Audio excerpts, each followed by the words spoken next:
Hi, I'm Dr. Tim Weir, and I gotta tell you, I love life.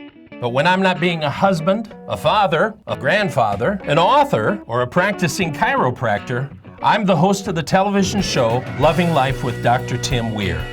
I love to cook. I love to travel.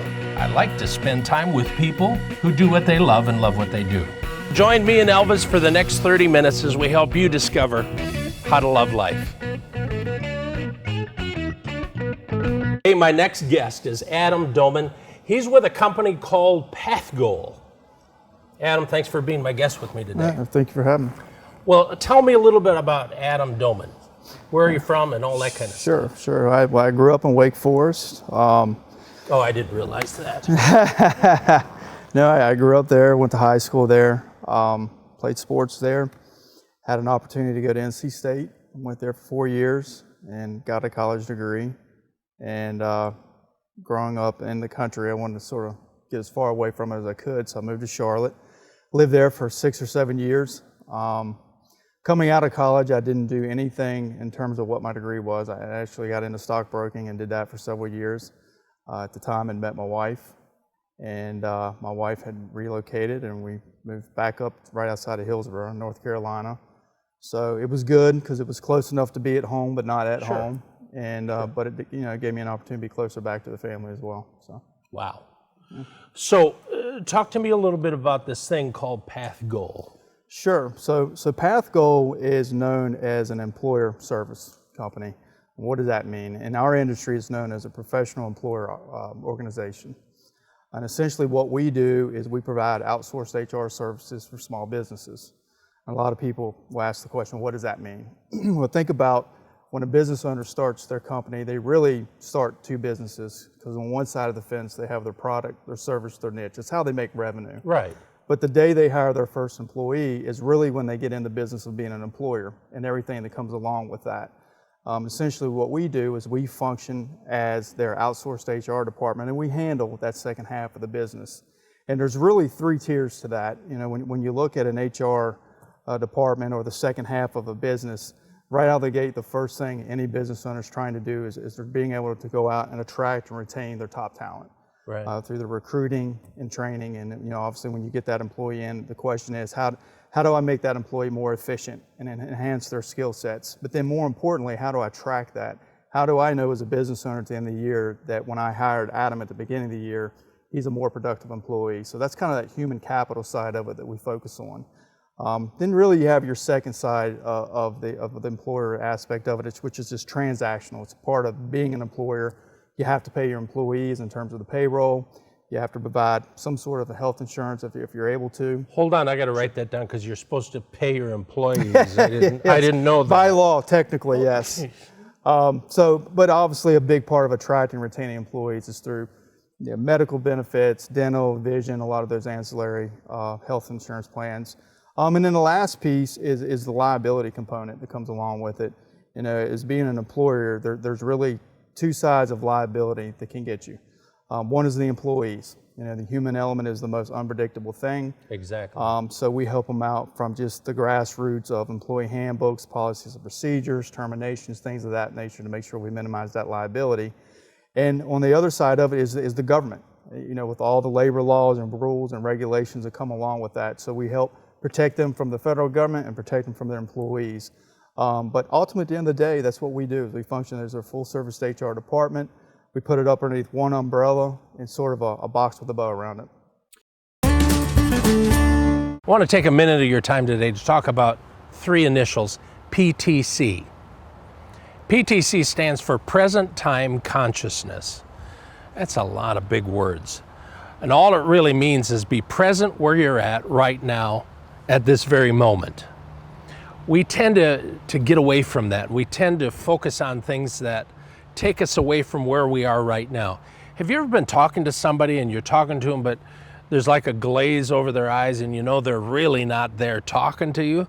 They're probably out fishing in their mind, or they're thinking about what they're supposed to take home, or all those things take you away from present time consciousness.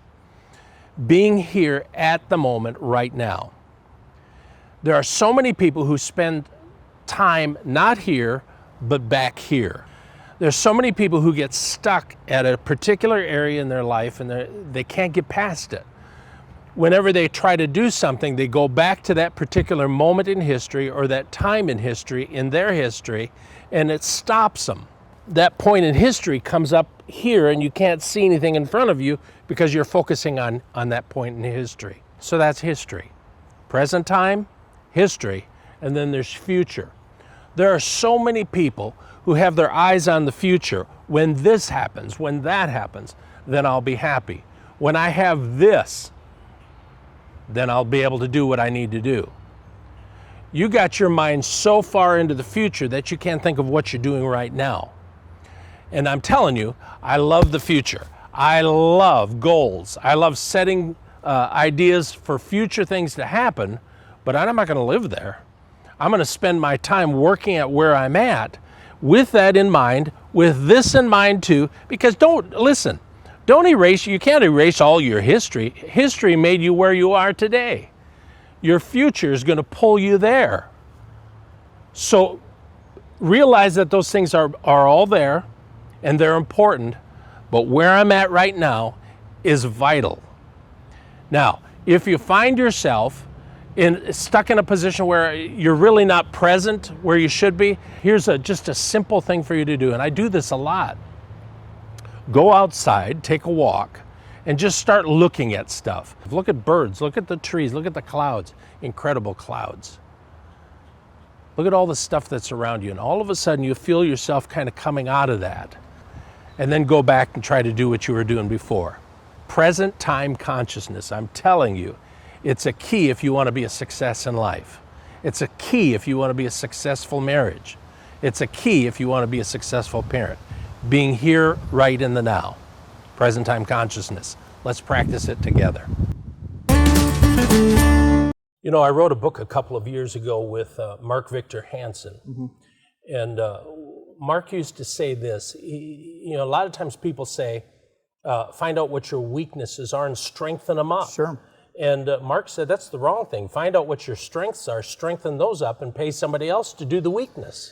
And that's correct. I mean, and that's really why the model ever existed. It started back in the early 80s. And with every business, no different than yourself, you have your skill set. That's what your specialty is. Right. Nobody can be an expert on HR. There's so many moving parts. And with us, this is what we do 365 days a year. So there's a benefit in an employer to be able to hand that piece off of what they're not an expert in for somebody else to handle. Now, what's kind of set you apart from everybody else in that field? Interesting question. When I got in this industry years ago, back in early 2000, I started with a large PEO, national company in all 50 states, and I learned a lot, gained a lot of great experience from them. But the challenge was and especially in North Carolina, and I like to believe it's in every state, that folks like local presence. And for this company, it was just a satellite sales office. Mm. And I identified years ago that was something, especially in North Carolina, people like to do business local. Right. And I saw an opportunity to have a local PEO. And that's been the big difference for us. That's something that we really hang our hats on. But more importantly, it's the employees that work at Pathgoal. I mean, I have a really good group of folks that, our slogan is that we put human back into human resources. And that's really true, because what happens is with a lot of the larger PEOs, you sort of get lost in the crowd. Sure. Versus us, we value each client. And at the end of the day, we want them to know that we're a partner and not just a vendor. And, a lot of the clients, and I tell prospects when they come on, and they kind of give me that look of sure, but they soon find out that many of my clients are not clients. They became very good friends. I've gone to the weddings, the cookouts, family functions, and so we've really created a friendship and a client at the same time. So, now I know most people in business probably don't lay awake at night worrying about what they're good at. Mm-hmm. They probably lay awake at night worried about the things they're not good at. Sure. So, and I think that's, and just listening to you, that's the key to what you're providing is good sleep for people probably at night. It is. It's peace of mind. When you sit down in front of a business owner, and it was a question that I had coined years ago, but it really hits on all points. Is, a lot of businesses will say, well, what can I expect when you guys come in? How are you going to impact my business? And I'll sit down with that business owner and say, you know what, when we come in, we're not going to reinvent the wheel. There's some shape or form of HR that they're doing. Sure. And I'm sure that they're doing it fine. There's certain parts of HR that they're doing, but they could be much more efficient in the way they're doing it. And the third part, which is the part that scares them, is there's things they should be doing as an employer that they don't even know they need to be doing. Don't know it. And I always explain to them that we're really coming to help on all three phases of that. Work on the things you're currently doing correctly, enhance and make you more efficient in things that you're not, and the things you should be doing as an employer. Know when you go to bed at night, you don't have to worry about it, that you're buttoned up. Yeah. I always call it be able to take off early on Friday at 1 o'clock and know your business is not blowing up behind you. Wow. That's awesome. Yeah. Pathgoals.com. People can go read about what you... Absolutely. It's right here, right there, pathgoals.com. Pathgoal.com. Thank you for being with me. Thank you for having me. I appreciate Honestly, it was great to meet you. Same here. Now, don't change the channel. You know we're going to be back. Just because you're in an accident but didn't ride in one of these doesn't mean that you didn't get injured. Hello, I'm Dr. Tim Weir, and after 35 years in practice, I can tell you a lot of times an injury doesn't show up for 2 to 3 days after an accident. So if you've been in an accident, don't delay any further.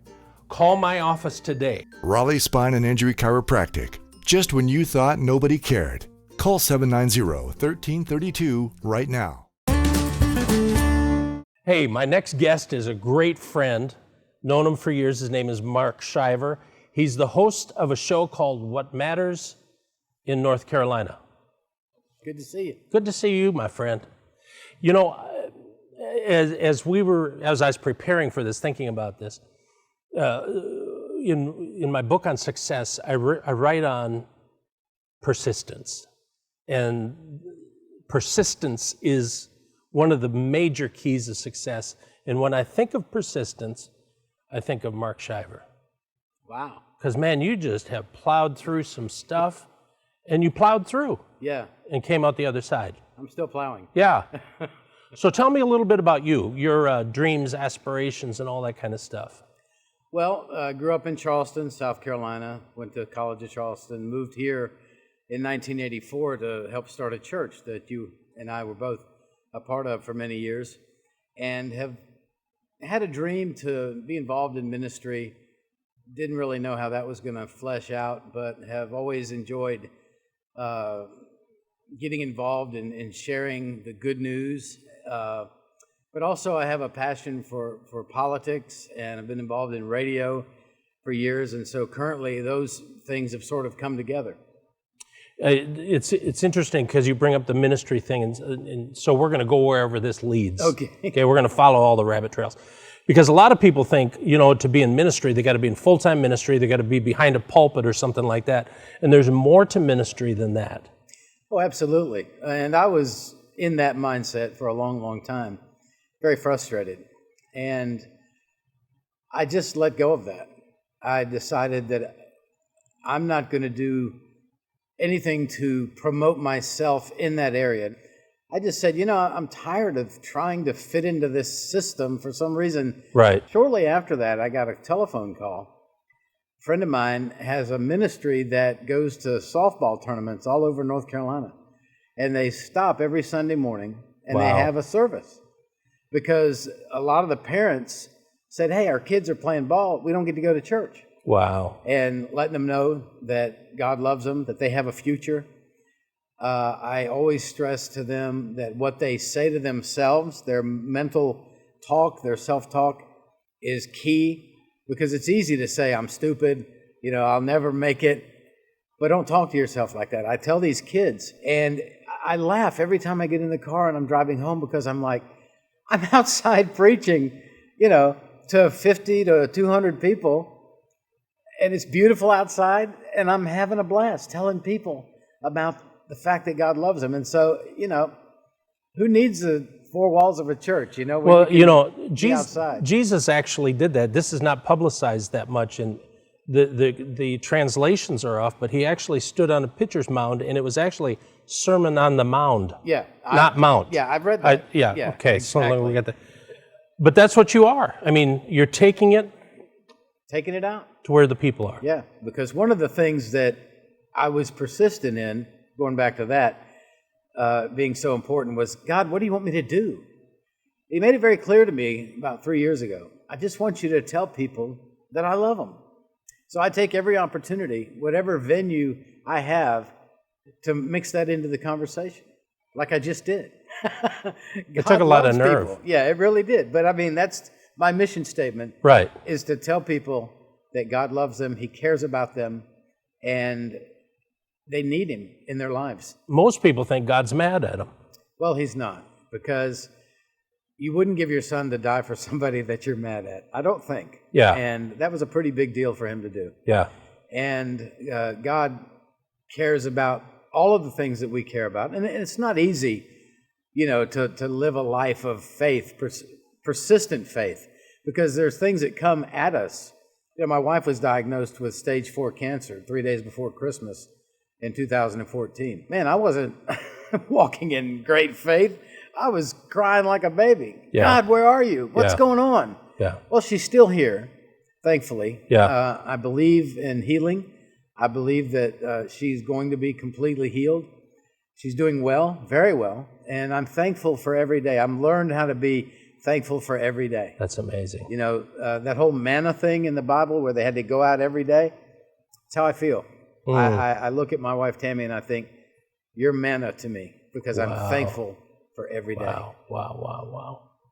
Listen, I want to come back in a couple minutes, and I want to talk about what matters in North Carolina. Okay. And let's see where this trip is taking you. Okay. Okay? Don't change the channel, because we're going to be right back. Oftentimes we think, man, I need to help them. I need to do this. I really need to reach out and help. And there's a point where that's good, where you're helping neighbors and you're doing this and that, or you're helping a charity or whatever it may be. But what you're going to find out really quick is that if you start taking over people's problems, then you're going to start having problems yourself. It's an interesting concept that if you have somebody who has a problem and you come in and you solve the problem for them, you think it's done, but it's not done.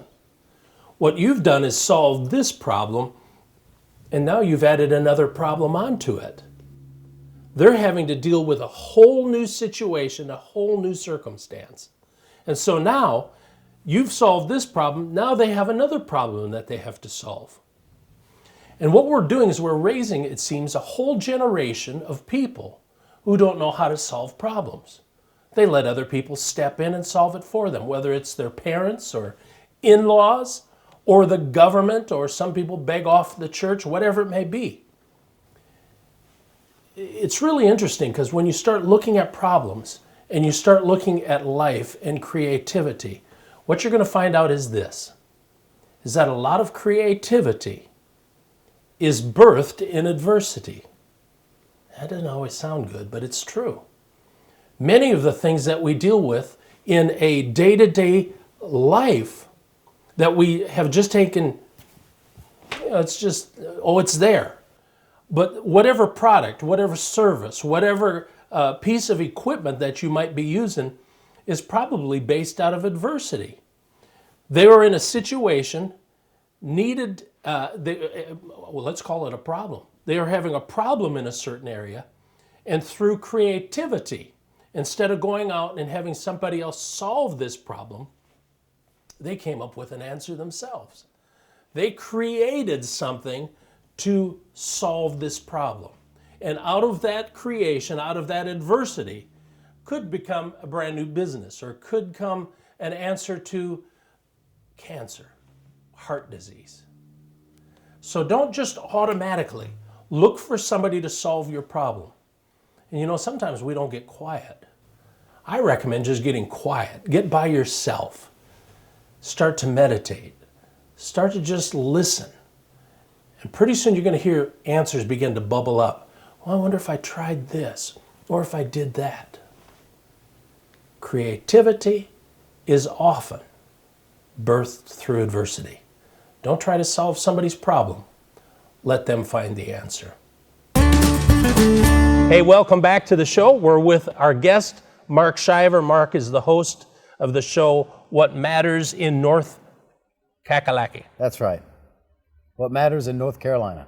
Tell me how you got from where you were into the show. I mean, Well, it was very interesting because I had mentioned to you earlier about my wife's challenges with her health. And around that same time, I had been in the same job for about 4 years. I worked down at the General Assembly, and I was praying about certain things and asking God to, if I could do something else, this is what I would like to do. And out of the blue, like about a week before she had her diagnosis, I had gotten an email out of the blue from someone who offered me a job as a political writer, a newspaper writer, which I enjoy writing, and I had never done that before, but I like politics. I would be still down at the General Assembly.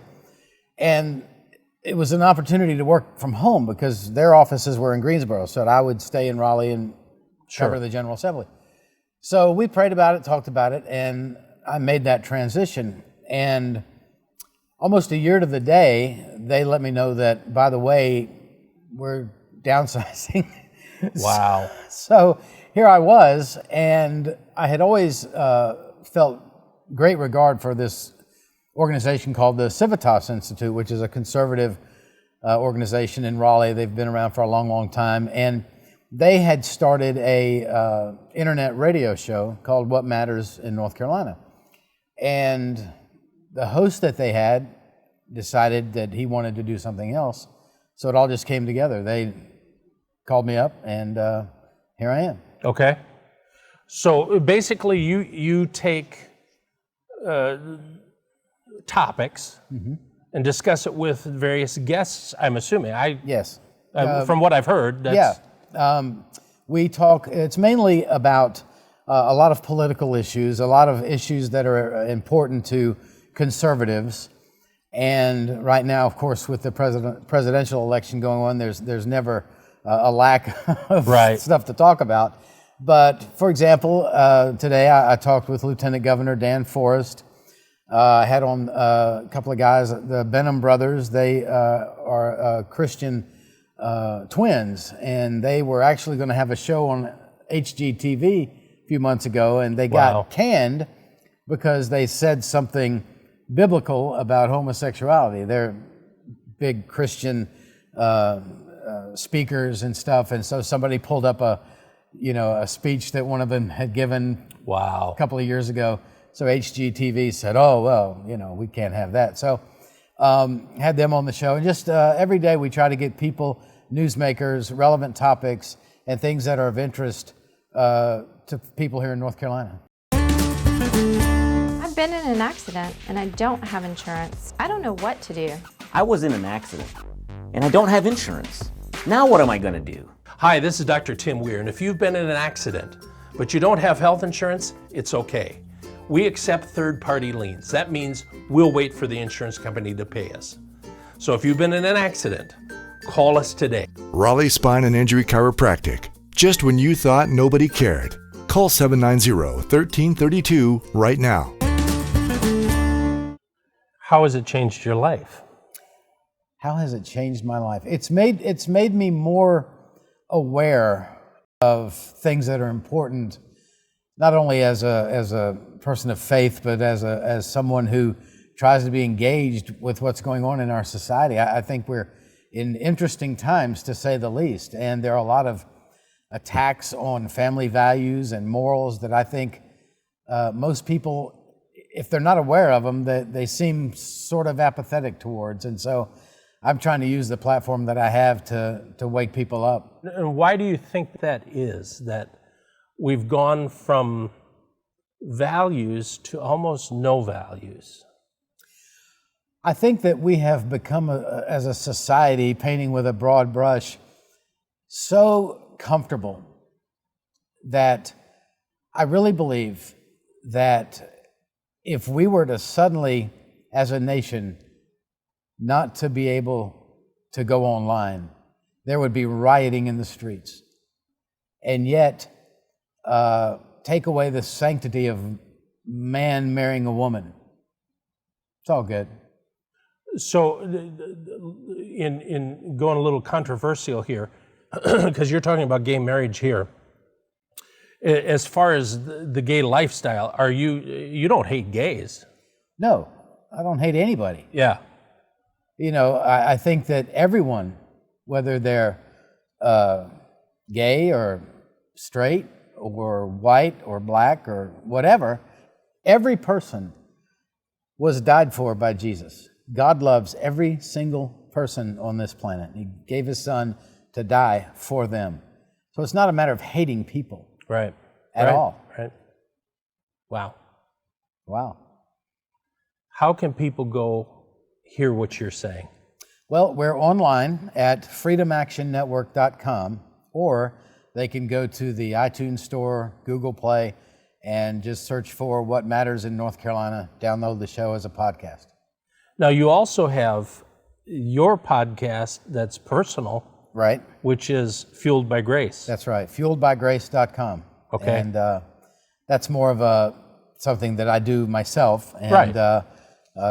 just share thoughts that God gives me, try to encourage people. Right. I think people need encouragement. I really do. There's so much negativity in the world. At one time, at a job that I had, nobody smiled.